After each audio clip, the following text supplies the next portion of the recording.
ಸತ್ಯ ವಿಚಾರಗಳನ್ನು ಬಿಚ್ಚಿಡುವ ಪ್ರಯತ್ನ ನಮ್ಮದು. ಎಲ್ಲರಿಗೂ ನಮಸ್ಕಾರ. ನಾನು ನಿಮ್ಮ DVG ವಾಯ್ಸ್ ಕರಿಯಪ್ಪ. ಇವತ್ತಿನ ಈ ಒಂದು ಎಪಿಸೋಡ್ ಅಂತ ನಿಮಗೆ ತೋರಿಸ್ಲಿಕ್ಕೆ ಹೊರಟಿದ್ದೀನಿ. ಕಾರಣ ಏನಪ್ಪ ಅಂತ ಹೇಳಿದರೆ, ಇದು ಜೀವನದಲ್ಲಿ ಒಬ್ಬ ವ್ಯಕ್ತಿ ಹುಟ್ಟಿದ ಮೇಲೆ ಒಂದು ಸ್ವಂತ ಮನೆ ಇರಬೇಕು ಕಣ್ರಿ. ಇಲ್ಲಾಂದರೆ ಈ ರೀತಿಯಾದಂಥ ಎಲ್ಲ ನೋವುಗಳನ್ನು ತಡ್ಕೊಳ್ಳೋಕ್ಕೆ ಶಕ್ತಿ ಇರಬೇಕು. ನಿನ್ನೆ ನಡೆದಿರ್ತಕ್ಕಂಥ ಮಾನವೀಯತೆ ಇಲ್ಲದ, ಮನುಷ್ಯತ್ವವಿಲ್ಲದ ಅಧಿಕಾರಿಗಳನ್ನು ನೋಡಿದೆ. ಯಾಕೆ ಅಂತ ಹೇಳಿದರೆ, ಅಧಿಕಾರಿಗಳು ಅಂದರೆ ಯಾರು? ಅಧಿಕಾರಿಗಳು ಅಂದರೆ ಏನು ಮಾಡಬೇಕು? ಅಧಿಕಾರಿಗಳು ಅಂದರೆ ಅವರ ಸಿದ್ಧಾಂತವೇ ಇಲ್ವಾ? ನಾಚಿಕೆ ಆಗಬೇಕು. ದಾವಣಗೆರೆ ಜಿಲ್ಲಾಡಳಿತ ಹಾಗೂ ಮಹಾನಗರ ಪಾಲಿಕೆ ವ್ಯಾಪ್ತಿಯಲ್ಲಿರ್ತಕ್ಕಂಥ ಆಯುಕ್ತರಿಗೆ ಹಾಗೂ ಈ ಪಾಲಿಕೆ ಸದಸ್ಯರುಗಳಿಗೆ ಇಷ್ಟು ವರ್ಷದಿಂದ ಅಲ್ಲಿ ಮನೆ ಕಟ್ಕೊಂಡು ಬಂದಿದ್ದಾರೆ, ಎಷ್ಟು ವರ್ಷದಿಂದ ಇದ್ದಾರೆ ಅನ್ನೋದು ಒಂದು ಕಾಮನ್ ಸೆನ್ಸ್ ಇಲ್ಲ ಅಂತ ಹೇಳಿದ್ರೆ, ನೀವೆಲ್ಲ ಜನಪ್ರತಿನಿಧಿಗಳು ಅಂತ ಹೇಳ್ಕೊಳ್ಳೋದಕ್ಕೆ ನಾಚಿಕೆ ಆಗಲ್ದಿಲ್ವಾ ನಿಮಗೆ?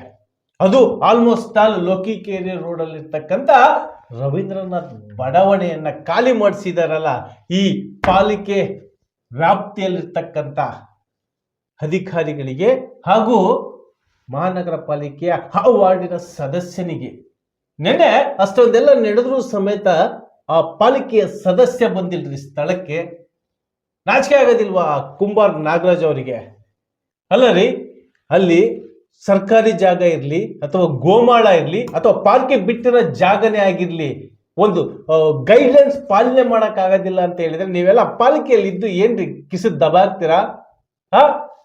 ರಾಜಕೀಯ ಮಾಡೋದಕ್ಕೆ ಮಾತ್ರ ಜನಗಳು ಬೇಕು, ಬಡವರು ಓಟ್ಗಳು ಬೇಕು, ಬಡವರ ನಾಚಿಕೆ ಆಗಬೇಕು ನೀನು. ಇದು ಇವತ್ತಿನ ಒಂದು ಸುದ್ದಿ. ಈ ಸುದ್ದಿಯಲ್ಲಿ ಮಹಾನಗರ ಪಾಲಿಕೆ ಆಯುಕ್ತರಾಗಿರ್ತಕ್ಕಂಥ ರೇಣುಕಮ್ಮನವರು ಸರಿಯಾದ ನಿರ್ಧಾರವನ್ನ ತೆಗೆದುಕೊಳ್ಬೇಕಾಗಿತ್ತು. ಆದ್ರೂ ಆ ಸರಿಯಾದ ನಿರ್ಧಾರವನ್ನ ಯಾಕೆ ತಗೊಂಡಿಲ್ಲ ಅನ್ನೋದ್ರ ಬಗ್ಗೆ ನಾಳೆ ಅಂದ್ರೆ ನೋಡಿ, ಈ ಒಂದು ತಾಲೂಕು ದಂಡಾಧಿಕಾರಿಯಾಗಿರ್ತಕ್ಕಂಥ ಅಶ್ವಥ್ ಅವರೇ, ನಿಮಗೆ ಇನ್ನು, ಯಾಕೆಂದ್ರೆ ನಾನು ಈಗ ಆದೇಶವನ್ನ ನೋಡಿದೆ, 15ನೇ ತಾರೀಕುವರೆಗೂ ಸಹ ನಿಮಗೆ ಸಮಯ ಇತ್ತು. ಯಾಕೆ ಇಷ್ಟು ಬೇಗ ನೀವು ಈ ತರಹದ ಒಂದು ಕಠೋರವಾದ ತೀರ್ಮಾನ ತೆಗೆದುಕೊಂಡ್ರಿ? ಪಕ್ಕದ ವಾರ್ಡ್ನಲ್ಲಿರ್ತಕ್ಕಂಥ ಪಾಮೇನಹಳ್ಳಿ ನಾಗರಾಜ್ ಅವರು, ಅಂದ್ರೆ ಏನು ರಾಮನಗರ ಕ್ಷೇತ್ರದ ಅಥವಾ ರಾಮನಗರ ವ್ಯಾಪ್ತಿಯ ಕಾರ್ಪೊರೇಟರ್ ಮಹಾನಗರ ಪಾಲಿಕೆ ಸದಸ್ಯರನ್ನ ನಾಯಿಗೆ ಎಳೆದ ರೀತಿಯಲ್ಲಿ ಎಳ್ಕೊಂಡ್ಬರ್ತಾರೆ ಈ ಪೊಲೀಸ್ನವರು ಅಂತ ಹೇಳಿದ್ರೆ ಏನು? ಯಾವ ಲೋಕದಲ್ಲಿದ್ದೀವಿ ನಾವೆಲ್ಲ? ಯಾವ ದೇಶದಲ್ಲಿದ್ದೀವಿ? ಪೊಲೀಸ್ನರಿಗೆ ಬೈಲ ಅಥವಾ ದಂಡಾಧಿಕಾರಿ ಬೈಲ ಅಥವಾ ಅವನ RI ಚಂದ್ರಪ್ಪ? ಏನಪ್ಪ ನೀನು ಲೀಲೆ? ಎಲ್ಲಿ ನೋಡಿದ್ರು ನಿಂದೆ ಇಲ್ಲಪ್ಪ ಅವಳಿ. ಅವರು ಮನೆ ಬೀಗ ಹಾಕ್ಬಿಟ್ಟು ನಿನ್ ಕಡೆ ಬೀಗ ಕೊಡ್ಬೇಕಾಗಿತ್ತು, ಅವಾಗ ಅವ್ರನ್ನ ಸೇಫಾಗಿ ಕಳಿಸ್ಬಿಡ್ತಿದ್ದೆ. ಎಲ್ಲಿ ಕಳಿಸ್ತಿದ್ರಿ? ಅದೇ ಎಲ್ಲಿ ಕಳಿಸ್ತಾ ಇದ್ರಿ ನೀವು? ಸರಿಯಾದ ಜಾಗಕ್ಕೆ ನೀವು ಕಳಿಸಿದ್ರೆ ಅವ್ರು ಹೋಗ್ತಿದ್ರು. ಯಾರು ಹೋಗಲ್ಲ ಅಂತ ಹೇಳಿದರೆ? ಪ್ರತಿಯೊಂದು ಪಿನ್ ಟು ಪಿನ್ ಮಾಹಿತಿಯನ್ನು ನಾನು ನಿಮಗೆ ಕೊಡ್ತಾ ಇದ್ದೀನಿ ಬಂಧುಗಳೇ. ಯಾರೇ ಆಗ್ಲಿ, ಒಬ್ಬ ಮನುಷ್ಯನಾಗಿ ಹುಟ್ಟಿದ ಮೇಲೆ ಅವನು ಒಂದು ಸರ್ಕಾರಿ ಜಾಗದಲ್ಲಿ ಕಟ್ಕೊಳ್ಳೋ ಅಂಥದ್ದು ಅವನಿಗೆ ಹಕ್ಕು ಇದೆ. ಆ ಜಾಗ ಬೇರೆಯವರಿಗೆ ತೊಂದರೆ ಆದ್ರೆ ಅಲ್ಲಿರ್ತಕ್ಕಂಥ ವ್ಯಕ್ತಿಗಳನ್ನ ಬೇರೊಂದೆಡೆಗೆ, ಅಂದ್ರೆ ಒಬ್ರಿಬ್ರು ಕಟ್ಕೊಂಡಿರೋದಲ್ಲ ಇದು. ಅಲ್ಲಿ ಸುಮಾರು 37 ಮನೆಗಳಿದಾವೆ. 100ಕ್ಕಿಂತಲೂ ಹೆಚ್ಚಿಗೆ ಜನರು ಜೀವನ ಮಾಡ್ತಾ ಇದ್ದಾರೆ. ಅಂತ ಸ್ಥಳವನ್ನ ಬೇರೆ ಜಾಗಕ್ಕೆ ನೀವು ಕೊಂಡೊಯ್ಯಬೇಕು ಅಂತ ಹೇಳಿದ್ರೆ ಅದಕ್ಕೆ ಆದ ಒಂದು ಸುವ್ಯವಸ್ಥೆ ಇರುತ್ತೆ. ಆ ಸುವ್ಯವಸ್ಥೆ ನೀವೇನು ಮಾಡಿದ್ದೀರಾ ಹೇಳಿ? ಏನ್ ಮಾಡಿದ್ದೀರಾ ನೀವು? ಏನು ಮಾಡಿಲ್ಲ. ಯಾಕೆ ಮಾಡಿಲ್ಲ? ಅವ್ರನ್ನೆಲ್ಲ ಏನು ಬೇಕಾ ಬಿಟ್ಟು ನೋಡ್ಕೋಬೇಕು ಅಂತ ಏನಾದ್ರೂ ನಿಮಗೆ ಬೇರೆ ರಾಜಕಾರಣಿಗಳು ಅಥವಾ ಬೇರೆ ಅಧಿಕಾರಿಗಳು ಒತ್ತಡವನ್ನ ಏನಾದ್ರೂ ಏರಿದ್ರ?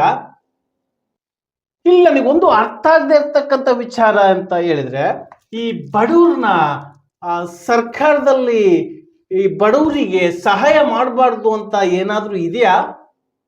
ಅಥವಾ ಈ ಸೌಕರ್ಯರಿಗೆ ಒಂದು ನ್ಯಾಯ, ಬಡವರಿಗೆ ಒಂದು ನ್ಯಾಯ ಅಂತ ಏನಾದ್ರೂ ನಮಗೆ ಡಾಕ್ಟರ್ BR ಅಂಬೇಡ್ಕರ್ ಅವರು ಸಂವಿಧಾನದಲ್ಲಿ ಏನಾದ್ರೂ ತಿದ್ದುಪಡಿ ಮಾಡಿ ಹೋಗಿದಾರ? ಯಾಕೆ ಅಂತ ಹೇಳಿದ್ರೆ ಇದು ಒಂದು ಊರಿನ ಕಥೆಯಲ್ಲ, ಒಂದು ಜಿಲ್ಲೆಯ ಕಥೆಯಲ್ಲ, ಒಂದು ರಾಜ್ಯದ ಕಥೆಯಲ್ಲ. ಪ್ರತಿಯೊಂದು ಜಿಲ್ಲೆಯಲ್ಲೂ ಸಹ ಇದೇ ರೀತಿಯಲ್ಲಿ ಮಾಡ್ತಾ ಇದ್ದಾರೆ. ಯಾಕೆ ಗೋಮಾಳದಲ್ಲಿ ಮನೆಗಳನ್ನ ಕಟ್ಕೊಳ್ಳೋ ಅಂತ ಆದೇಶ ಇಲ್ವಾ? ಅಥವಾ ಆ ಬಡವರಿಗೆ ಜಾಗ ಇಲ್ಲ ಅಂತ ಹೇಳಿದ್ರೆ ಅಂತ ಗೋಮಾಳದಲ್ಲಿ ಮನೆ ಕಟ್ಕೋಬಾರ್ದು ಅಂತ ಏನಾದ್ರೂ ಕಂಡೀಷನ್ಸ್ಗಳು ಇದಾವ? ಅಲ್ಲದೆ ಎಲ್ಲ ಕರೆಕ್ಟ್ ಆಗಿರ್ತಕ್ಕಂಥ ವ್ಯಕ್ತಿ ಯಾಕೆ ಹೋಗಿ ಸರ್ಕಾರಿ ಜಾಗದಲ್ಲಿ ಮನೆಗಳು ಕಟ್ಕೊಳ್ತಾನೆ? ಈಗಿನ ದುಡಿಮೆಯಲ್ಲಿ, ಅದು ಪ್ರಾಮಾಣಿಕ ದುಡಿಮೆಯಲ್ಲಿ ಯಾರಾದ್ರೂ ಒಂದು ಸೈಟ್ ತಗೊಂಡು ಮನೆ ಕಟ್ಟಕ್ ಆಗುತ್ತಾ? ಇದು ಅಧಿಕಾರಿಗಳಿಗೆ ಹೇಳ್ತಕ್ಕಂಥ ಮಾತು. ರಾಜಕಾರಣಿಗೆ ಆಮೇಲೆ ಬರ್ತೀನಿ. ನೀವು ರಾಜಕಾರಣಿಗಳ ಗುಲಾಮರು ಯಾವತ್ತು ಆಗೋದು ಬಿಡ್ತಿರೋ ಅವತ್ತು ಅಧಿಕಾರಿಗಳು ಪ್ರಾಮಾಣಿಕವಾಗಿ ನೀವು ಸೇವೆ ಮಾಡ್ಲಿಕ್ಕೆ ಸಾಧ್ಯ ಆಗುತ್ತೆ. ಇಲ್ಲಿ ನಾನು ಬಿಜೆಪಿ ಬಗ್ಗೆ ಮಾತಾಡ್ತಾ ಇಲ್ಲ, ಕಾಂಗ್ರೆಸ್ ಬಗ್ಗೆ ಮಾತಾಡ್ತಾ ಇಲ್ಲ. ಆದ್ರೆ ಒಂದು ನೋವಿನ ಸಂಗತಿ ಏನಪ್ಪ ಅಂತ ಹೇಳಿದ್ರೆ, ಜಿಲ್ಲೆಯ ಉಸ್ತುವಾರಿ ಎಸ್ ಮಲ್ಲಿಕಾರ್ಜುನ್ ರವರು ದಾವಣಗೆರೆಯಲ್ಲಿ ಇಲ್ಲ ಅಂತ ತಿಳ್ಕೊಂಡು ನೀವು ಖಾಲಿ ಮಾಡಿದ್ದೀರಾ ಅಂತ ಅಲ್ಲಿರ್ತಕ್ಕಂಥ ಜನಪ್ರತಿನಿಧಿ ಆಗಿರ್ಲಿ, ನೊಂದಿರ್ತಕ್ಕಂಥವ್ರಾಗಿರ್ಲಿ ಹೇಳಿರ್ತಕ್ಕಂಥ ಮಾತುಗಳಿದ್ದಾವೆ. ಯಾಕೆ ಆ ಉಸ್ತುವಾರಿ ಅವ್ರು ಖಾಲಿ ಮಾಡಿಸುವಂತ ಏನಾದ್ರು ಹೇಳಿದ್ರ? ನಿಮಗೆ ಬಡವರು ನನ್ನ ಜಿಲ್ಲೆಯಲ್ಲಿ ಇರಂಗಿಲ್ಲ ಅಂತ ಏನಾದ್ರು ಹೇಳಿದ್ರ? ಆಶ್ರಯ ಮನಗಳ ಆಶ್ರಯ ದಾತ ಅಂತ ಹೆಸರು ತಗೊಂಡಿದ್ದಾರೆ ಅವರು. ಯುವ ಪೀಳಿಗೆಯ ನಾಯಕ ಅಂತ ಹೆಸರು ತಗೊಂಡಿದ್ದಾರೆ. ಇವತ್ತಿನ ಉಸ್ತುವಾರಿ ಬಗ್ಗೆ ನಾನು ಮಾತಾಡ್ತಾ ಇರ್ತಕ್ಕಂಥದ್ದು. ಒಂದೇ ಮನೆಯಲ್ಲಿ 3 ಜನ ಇದ್ದಾರೆ. ಯಾವ್ದಾದ್ರು ಒಬ್ರು ಮಾತು ನೀವು ಕೇಳಿದ್ರೆ ಇವತ್ತು ಈ ಪರಿಸ್ಥಿತಿ ಅವ್ರಿಗೆ ಬರ್ತಿರ್ಲಿಲ್ಲ. ಯಾಕೆ ಬೇಕು ಅವರಿಗೆ ನಿರಾಶ್ರಿತರ ಆಶ್ರಯ ತಾಣ? ಅವರು ನಮ್ಮ ರಾಜ್ಯದಲ್ಲಿ ಹುಟ್ಟಿಲ್ವಾ? ಅಥವಾ ನಮ್ಮ ಜಿಲ್ಲೆಯಲ್ಲಿ ಅವ್ರ ಜೀವನ ಮಾಡ್ತಾ ಇಲ್ವಾ? ಒಬ್ಬ ಕಾರ್ಪೊರೇಟರ್ನ ಯಾವ ರೀತಿ ಎಳ್ಕೊಂಡು ಹೋಗ್ತಾರೆ ನೋಡಿ.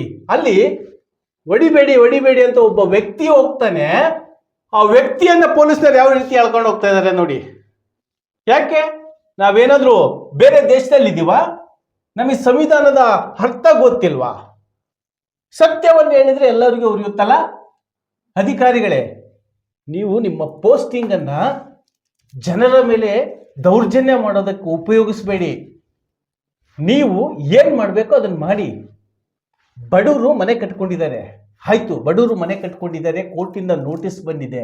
ಅದನ್ನ ಯಾವ ರೀತಿ ಖಾಲಿ ಮಾಡಿಸ್ಬೇಕು ಅಂತ JMFC ನ್ಯಾಯಾಲಯ ಕೊಟ್ಟಿತ್ತು ನಿಮಗೆ 15ನೇ ತಾರೀಕುವರೆಗೂ ಗಡುವು. ಅದನ್ನ ನೀವು ಮಾಡಿದ್ರ? ಯಾಕೆ ಮಾಡಲಿಲ್ಲ? ಯಾವುದೋ ಒಂದು ಮೂಲೆ ನೋಡಿ, ಪಕ್ಕದಲ್ಲಿ ಬರ್ತಾ ಇದೆ ಬೂದಲ್ ರೋಡಲ್ಲಿ ಒಂದು 10-12 ಮನೆಗಳು ಕಟ್ಕೊಳ್ಳೋದಕ್ಕೆ ಜಾಗ ಇದೆ ಅಷ್ಟೇ. ಅಲ್ಲಿ ಅಂತ ಜಾಗದಲ್ಲಿ ಇವ್ರನ್ನ ಖಾಲಿ ಮಾಡಿಸ್ತಾ ಇದ್ದಾರೆ. ಮತ್ತೆ ಇವ್ರಷ್ಟರು ಹೋಗಿ ಹೇಗೆ ಜೀವನ ಮಾಡಬೇಕು?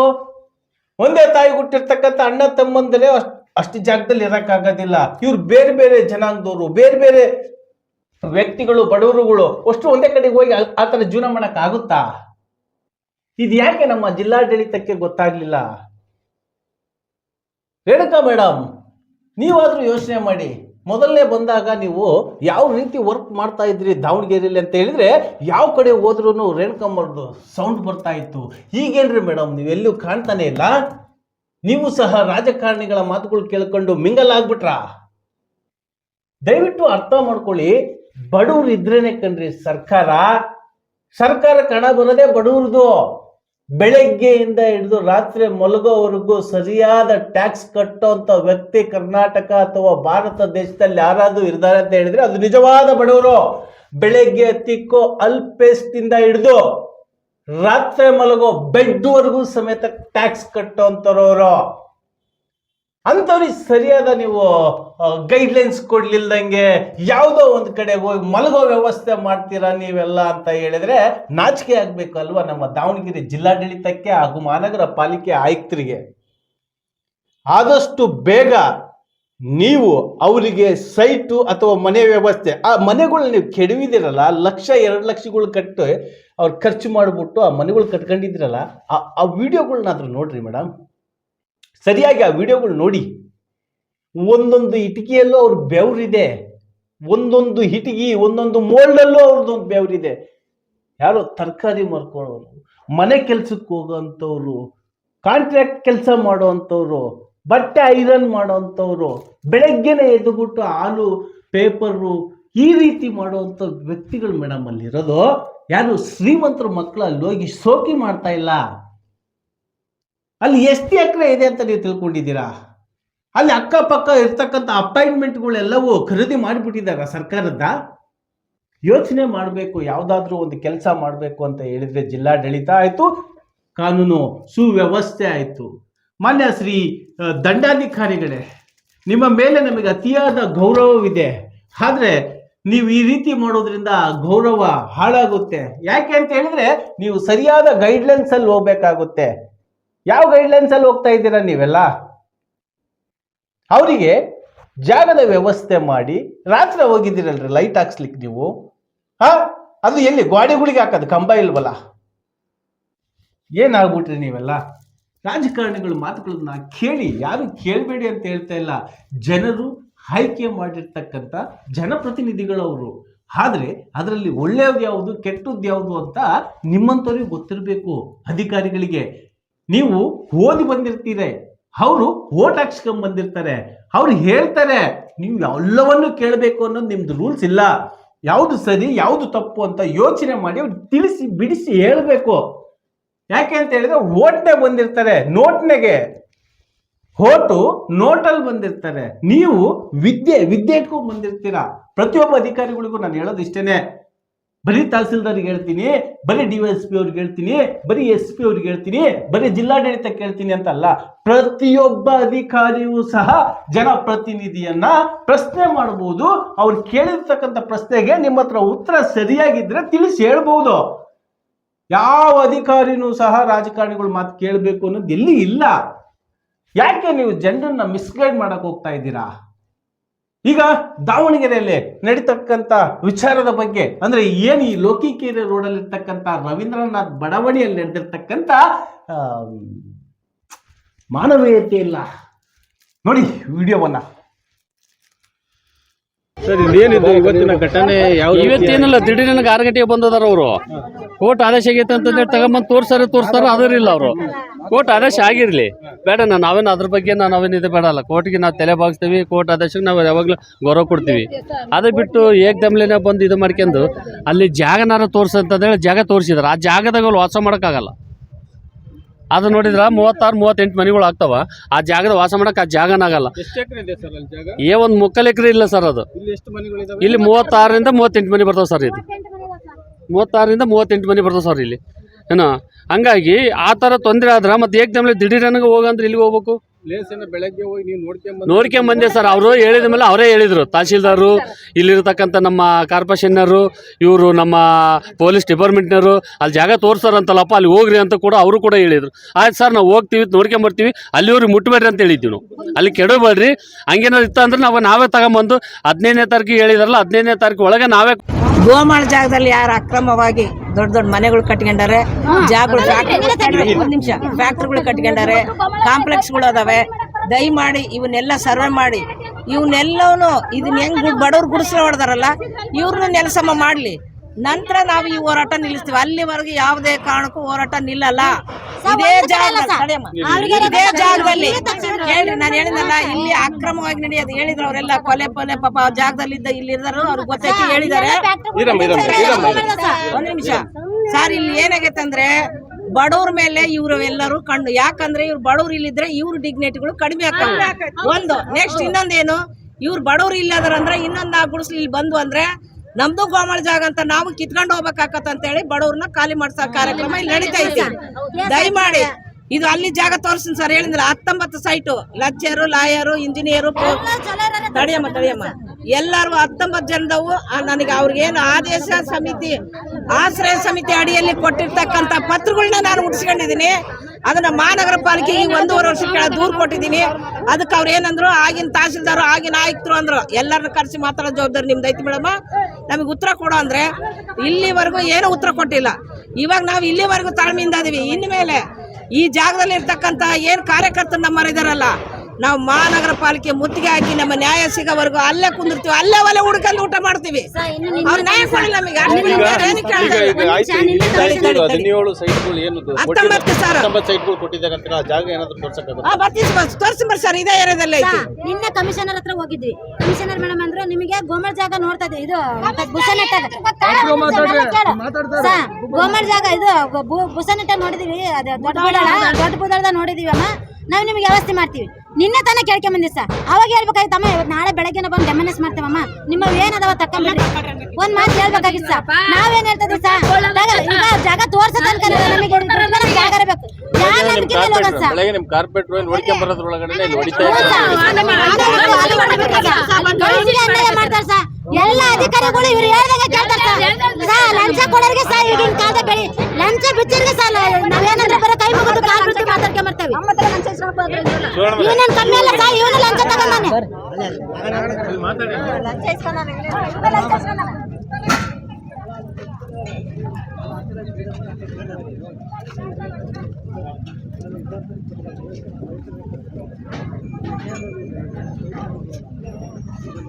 ಸರ್ಕಾರ ನೋಡಿ, ಯಾವುದೇ ಜಾಗ ಗೋಮಾಳ ಇರಲಿ ಅಲ್ಲೇ ಸಿಗಲಿಲ್ಲದ್ರೂ ನೀವು ಹಣ ಕೊಟ್ಟು ಪರ್ಚೇಸ್ ಮಾಡಿ ಇವರಿಗೆ ಸ್ಥಳವನ್ನು ಕೊಡುವಂಥ ಕೆಲಸ ಮಾಡಿರಿ ಅಂತ ಹೇಳ್ತಾ ಇದನ್ನು ಅತಿ ಶೀಘ್ರದಲ್ಲೇ ಬಗೆಹರಿಸಬೇಕು. ಇಲ್ಲದಿದ್ದರೆ ಉಗ್ರವಾದ ಹೋರಾಟವನ್ನು ಇಡೀ ದಾವಣಗೆರೆ ಜಿಲ್ಲಾದ್ಯಂತ ಇದನ್ನು ನಂಬ್ಕೊಳ್ತಾರೆ ಅಂತೇಳಿ ಹೇಳ್ತಾ ನನ್ನ ಮಾತು ಮುಗಿಸ್ತೇನೆ. ಜೈ ಹಿಂದ್, ಜೈ ಕರ್ನಾಟಕ, ಜೈ KR.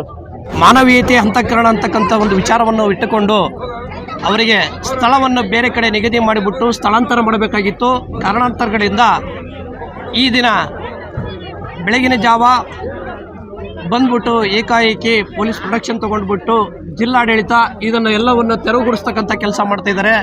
ಆದರೆ ವೃದ್ಧರು, ವಯಸ್ಸಾದಂಥ ಮಹಿಳೆಯರು ಹಾಗೂ ಪ್ರೆಗ್ನೆಂಟ್ ಇರ್ತಕ್ಕಂಥ ಮಹಿಳೆಯರು ಹಾಗೂ ಸಣ್ಣ ಸಣ್ಣ ಮಕ್ಕಳು ಇರ್ತಕ್ಕಂಥ ಒಂದು ಸ್ಥಳ ಇದಾಗಿದೆ ಬಂಧುಗಳೇ. ಹಾಗಾಗಿ ಈ ರಾಜಕೀಯ ಪ್ರಜಾಪ್ರಭುತ್ವ ವ್ಯವಸ್ಥೆಯಲ್ಲಿ ಮೂಲಭೂತ ಹಕ್ಕುಗಳು ಅಂತ ಯಾಕೆ ಇರಬೇಕು? ಮೂಲಭೂತ ಹಕ್ಕನ್ನು ವೈಲೇಷನ್ ಮಾಡ್ತಾ ಇದ್ದಾರೆ. ಅವರಿಗೆ ಬೇರೆ ಕಡೆ ನೀನು ಜಾಗವನ್ನು ಕೊಟ್ಟು ಸ್ಥಳಾಂತರ ಮಾಡ್ತಕ್ಕಂಥ ಕೆಲಸ ಮಾಡಬೇಕಾಗಿತ್ತು. ಅವರನ್ನು ಬೀದಿಗೆ ತಂದು ನೋಡಿ, ಸುಮಾರು ಲಕ್ಷಾಂತರ ರೂಪಾಯಿಗಳನ್ನು ಖರ್ಚು ಮಾಡಿ ಕಟ್ಟಿಕೊಂಡಿರ್ತಕ್ಕಂಥ ಮನೆಗಳನ್ನು ಬೀಳಿಸಿ ಇವರ ಮೇಲೆ ಇವರು ಯಾವ ರೀತಿಯಂಥ ಅಧಿಕಾರವನ್ನು ಮಾಡ್ತಿದ್ದಾರೆ. ಇದು ರಾಜ್ಯ ಸರ್ಕಾರ ಏನು ಮಾಡ್ತಾ ಇದೆ? ಇಂಥ ಜನಗಳಿಗೆ ನ್ಯಾಯ ಕೊಡಿಸ್ತಕ್ಕಂಥ ಕೆಲಸ ಮಾಡಬೇಕು. ಇದು ಮಾನ್ಯ ಘನ ನ್ಯಾಯಾಲಯ ಕೊಟ್ಟಂಥ ತೀರ್ಪಿಗೆ ನಾವೆಲ್ಲರೂ ತಲೆಬಾಗಲೇಬೇಕು. ಆದರೂ ಕೂಡ ದಾವಣಗೆರೆಯಲ್ಲಿ ಇರ್ತಕ್ಕಂಥ ಜನಪ್ರತಿನಿಧಿಗಳಾಗಲಿ ಅಥವಾ ಕರ್ನಾಟಕ ಸರ್ಕಾರ ಆಗಲಿ ಅಥವಾ ಯಾವುದೇ ರೀತಿಯಾದಂಥ ಒಂದು ಸರ್ಕಾರದ ಪ್ರತಿನಿಧಿಗಳು ಇವರಿಗೆ ಪರ್ಯಾಯ ವ್ಯವಸ್ಥೆಯನ್ನು ಮಾಡ್ತಕ್ಕಂಥ ಕೆಲಸ ಮಾಡಬೇಕಾಗಿತ್ತು, ಮಾಡಿಲ್ಲ. ನೋಡಿ ಬಂಧುಗಳೇ, ಬೇರೆ ಕಡೆ ಎಲ್ಲೋ ಹಲವಾರು ಸ್ಥಳಗಳಲ್ಲಿ ಹಣವಂತರು ಅದೇ ಜನಪ್ರತಿನಿಧಿಗಳು ಕೆಲವೊಂದು ಭಾಗಿಯಾಗಿರ್ತಕ್ಕಂಥ ಸ್ಥಳಗಳನ್ನು, ಗೋಮಾಳಗಳನ್ನು ಆಕ್ರಮಿಸಿಕೊಂಡಿದ್ದಾರೆ. ಇದೇ ವ್ಯಾಪ್ತಿಗೆ ಸಂಬಂಧಪಟ್ಟ ಸ್ಥಳಗಳಲ್ಲಿ ಸಹ ಇದ್ದಾವೆ. ಅದನ್ನು ಯಾರೂ ತೆರವುಗೊಳಿಸ್ತಾರೆ. ಯಾಕೆಪ್ಪ ಅಂದರೆ ಅವರು ದೊಡ್ಡ ದೊಡ್ಡ ಸಾವಿರಾರು ಕೋಟಿ ಒಡೆಯರು, ನೂರಾರು ಕೋಟಿ ಒಡೆಯರು, ರಾಜಕಾರಣಿಗಳು, ಜನಪ್ರತಿನಿಧಿಗಳು. ಹಾಗಾಗಿ ಇಂಥ ಬಡವರ ಮೇಲೆ ಶೋಷಣೆ, ಅನ್ಯಾಯ, ದೌರ್ಜನ್ಯ ಮಾಡ್ತಕ್ಕಂಥದ್ದು ನಡೀತಾ ಇದೆ. ಬಂಧುಗಳೇ, ಈ ರೀತಿಯಾದಂಥ ವ್ಯವಸ್ಥೆಯನ್ನು ನೋಡಿ, ಈ ಪ್ರಜಾಪ್ರಭುತ್ವ ವ್ಯವಸ್ಥೆಯಲ್ಲಿ ಮೂಲಭೂತ ಹಕ್ಕುಗಳು ಪ್ರತಿಯೊಬ್ಬರಿಗೂ ದೊರಿಬೇಕಂತ ಒಂದು ಏನು ಫಂಡಮೆಂಟಲ್ ರೈಟ್ಸ್ ಅನ್ನೋದನ್ನು ವೈಲೇಷನ್ ಆಗ್ತಾ ಇದೆ. ಇಲ್ಲಿರ್ತಕ್ಕಂಥ ಜಿಲ್ಲಾಡಳಿತ ಇವರಿಗೆ ಅನ್ಯಾಯ ಮಾಡ್ತಾ ಇದೆ. ದಯಮಾಡಿ ಜಿಲ್ಲಾಧಿಕಾರಿಗಳೇ ಅಥವಾ ತಹಸೀಲ್ದಾರರೇ ಹಾಗೂ ಸಿ ಅವರೇ, ಜಿಲ್ಲಾ ಪಂಚಾಯತಿ ಸಿ ಅವರೇ, ಇವರಿಗೆ ಸ್ಥಳವನ್ನು ಕೊಟ್ಟು ಆದಷ್ಟು ಬೇಗನೆ ಶೀಘ್ರಗತಿಯಲ್ಲೇ ಸ್ಥಳವನ್ನು ವ್ಯವಸ್ಥೆ ಮಾಡ್ತಕ್ಕಂಥ ಕೆಲಸ ಮಾಡಿ. ಇಲ್ಲದಿದ್ದರೆ ಅವರು ಜಿಲ್ಲಾಡಳಿತದ ಮುಂದೆ ಉಗ್ರವಾದಂಥ ಹೋರಾಟವನ್ನು ಅಥವಾ ಧರಣಿ ನಂಬಿಕೊಳ್ಳಿದ್ದಾರೆ. ಯಾಕಪ್ಪ ಅಂದರೆ ಸಣ್ಣ ಸಣ್ಣ ಮಕ್ಕಳಿದ್ದಾರೆ. ದಯಮಾಡಿ ಯಾವುದೇ ಕಾರಣಕ್ಕೂ ಇವರು ಸ್ಥಳಾಂತರ ಮಾಡಲಿಕ್ಕೆ ಉಚ್ಚ ನ್ಯಾಯಾಲಯದ ಆದೇಶಕ್ಕೆ ಎಲ್ಲರೂ ಇರ್ತಕ್ಕಂಥ ಒಂದು ಗೋಮಾಳ, ಇಂದಿನ ಗೋಮಾಳ ಆಗಿರ್ತಕ್ಕಂಥದ್ದು ಈಗಿನ ಮಂಗಳನಗರ ಪಾಲಿಕೆಯ ಒಂದು ಪಾರ್ಕ್ ಅಂತ ಹೇಳಿ ಕನ್ಸಿಡರ್ ಮಾಡಿದ್ದಾರೆ. ಆವಾಗ ಗೋಮಾಳ ಅಂತೇಳಿ ಸುಮಾರು 8 ರಿಂದ 10 ವರ್ಷಗಳ ಕಾಲ ಈ ಒಂದು ಸ್ಥಳದಲ್ಲಿ ಬಡವರು, ನಿರಾಶ್ರಿತರು ಸಣ್ಣ ಸಣ್ಣ ಗುಡಿಸೆಗಳನ್ನು ಕಟ್ಟಿಕೊಂಡು 8-10 ವರ್ಷಗಳಾದ ಮೇಲೆ ಇಟ್ಟಿಗೆಗಳಿಂದ ಸುಮಾರು 2-3 ಲಕ್ಷ ರೂಪಾಯಿ ತನಕ ಖರ್ಚು ಮಾಡಿ ಮನೆಗಳನ್ನು ನಿರ್ಮಾಣ ಮಾಡಿಕೊಂಡಿದ್ದರು. ಈ ಸ್ಥಳದಲ್ಲಿ ಇವತ್ತು ಜಿಲ್ಲಾಡಳಿತ ಮತ್ತು ತಾಲೂಕಾಡಳಿತ ಬಂದ್ಬಿಟ್ಟು ಅವರಿಗೆ ಹೈಕೋರ್ಟ್ ಆದೇಶ ಆಗಿದೆ, ಹೈಕೋರ್ಟ್ ಆದೇಶದ ಮೇರೆಗೆ ನೀವು ತೆರವುಗೊಳಿಸಬೇಕು ಅಂತೇಳಿ ಹೇಳಿರ್ತಾರೆ. ಅವರು ಕಾಲಾವಕಾಶವನ್ನು ಸಹ ಕೇಳಿರ್ತಾರೆ. ಆದರೆ ಬೆಳಗಿನ ಜಾವ 4 ಗಂಟೆಗೆ ಎಲ್ಲ ಪೊಲೀಸ್ ಪ್ರೊಟೆಕ್ಷನನ್ನು ತೆಗೆದುಕೊಂಡು ಬಂದು ಸುಮಾರು 36-38 ಮನೆಗಳಿರ್ತಕ್ಕಂಥ ಮನೆಗಳನ್ನು ಹೊಡೆದು ಅವ್ರನ್ನ ಬೀದಿಗೆ ತಂದಂಥ ಒಂದು ವ್ಯವಸ್ಥೆ ನೋಡಿ. ಈ ರಾಜ್ಯ ಸರ್ಕಾರ, ಈ ರಾಜ್ಯದಲ್ಲಿ ಏನಾಗ್ತಿದೆ, ಮೂಲಭೂತ ಹಕ್ಕುಗಳು ಪ್ರತಿಯೊಬ್ಬರಿಗೂ ದೊರೆಯಬೇಕು ಎಂಬ ಒಂದು ಏನು ಸಂವಿಧಾನದ ಆಶಯ ಇದೆ ಅದನ್ನು ವೈಲೇಷನ್ ಮಾಡ್ತಕ್ಕಂಥದ್ದು ಆಗಿದೆ ನೋಡಿ. ಪಾಪ ಈಗ ಬಡವರು ನಿರಾಶ್ರಿತ ಆಶ್ರಮಕ್ಕೆ ಕರ್ಕೊಂಡು ಹೊಂಟಿದ್ದಾರೆ. ಅವರಿಗೆ ಜಿಲ್ಲಾಡಳಿತ ನಿರಾಶ್ರಿತ ಆಶ್ರಮಕ್ಕೆ ಕಳಿಸಿದೆ ಬ್ಯಾಟ್. ಆದರೆ ಅವರ ಮಕ್ಕಳು ಶಾಲೆಗೆ ಹೋಗ್ತಕ್ಕಂಥವ್ರು ಹಾಗೂ ದಿನ ಬೆಳಗಾದರೆ ಮನೆ ಕೆಲಸಗಳನ್ನು ಮಾಡ್ತಕ್ಕಂಥ, ಮುಸ್ಲಿ ತೊಳಿತಕ್ಕಂಥ, ಹಮಾಲಿ ಮಾಡ್ತಕ್ಕಂಥ, ಅವತ್ತಿನ ದಿನ ಅವತ್ತಿಗೆ ದುಡಿದು ಅವತ್ತಿನ ಸುಮಾರು ಇನ್ನೂ ಒಂದು ಜಾಗವನ್ನು ಅಲರ್ಟ್ ಮಾಡಿ ಮುಂಚಿತವಾಗಿ